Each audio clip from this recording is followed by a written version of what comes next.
des médias d'extrême droite, il y en a eu avant vous. Il y a eu comment dire, Minute. Parce que Frontière, c'est un média d'extrême droite, c'est ce que vous dites.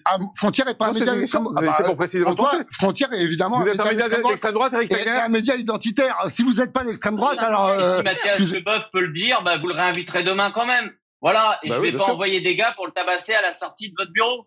C'est ça la différence. Non, mais est-ce que vous êtes un média d'extrême droite sur le fond? Éric Tegner, est-ce que vous vous considérez comme un média d'extrême droite?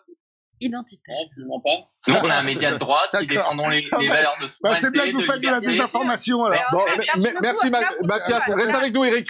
Rachida Kaout, qu'est-ce que vous avez envie de dire à Éric Tegner? Je vais d'abord faire une petite remarque à Monsieur Tegner, à qui je tiens à rappeler que en disant qu'en fait le parti LFI, que je ne porte pas dans mon cœur, est un parti de l'étranger, et puis là vous êtes en train de nous dire clairement et tout que vous n'êtes pas un média identitaire. Moi je vous dis, vous êtes un média identitaire.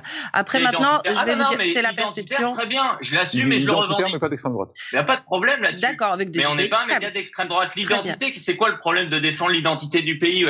Je vois pas le souci. Non, mais de toute façon, c'est un média légal. On rappelle que c'est un média légal, c'est pas un média qui est interdit et que donc de toute façon, il a le droit d'accéder à l'Assemblée nationale. C'est important aussi de rappeler que le média Frontière est soumis aux lois françaises. Exactement. Donc il y a quand même deux enjeux dans cette affaire, dans ces images que vous avez montrées. Vous essayez en fait justement de raviver un petit peu nos émotions parce qu'on a bousculé, si vous voulez, une jeune fille et puis un de vos collaborateurs, mais vous êtes soumis aux lois françaises. Ça veut dire qu'en fait, il y a un certain respect. Ça veut dire quoi? Ça veut dire qu'aujourd'hui, il y a deux enjeux. Vous touchez, sur le volet juridique, à l'intégrité de la personne en les exposant, les mettant en danger et en mettant effectivement une cible qui peut porter préjudice, voire même pousser au harcèlement, voire même aux agressions. Je peux me permettre. Allez-y. J'interromps juste avec Monsieur J'interromps rarement, mais alors, le deuxième point, parce que Christine Kelly, je sais ce qu'elle veut dire. Non, pardon, vous terminez. J'interromps rarement, mais cette histoire de mettre une cible dans le dos des autres, je refuse. C'est juridique. Je termine, je refuse d'entendre ça.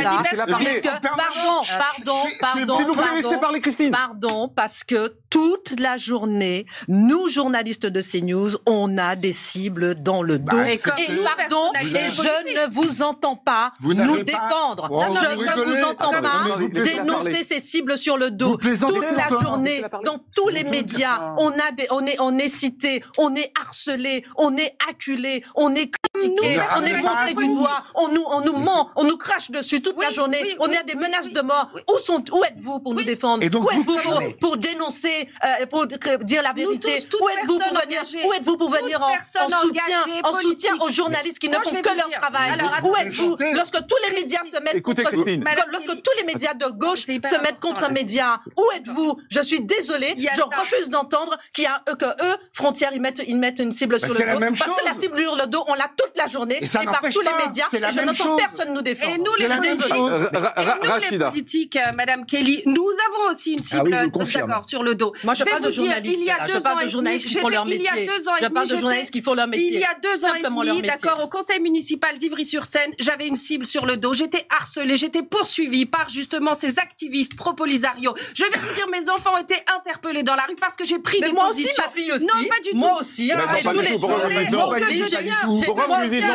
Je tiens à dire. Moi aussi, j'ai eu des gardes du corps. J'ai des gardes du corps. Tu peux pas aller en public sans que tu ne sois pas protégé. C'est pour vous dire que je comprends la situation. Oui, mais il ne faut pas dire qu'il y a qu'un côté qui met les cibles sur le dos. On en a tout le temps et on dit rien. On subit, on dit rien. Je suis désolée. On en a marre, nous aussi, d'avoir des cibles sur le dos. On en a marre. Il faut rappeler que la liberté d'expression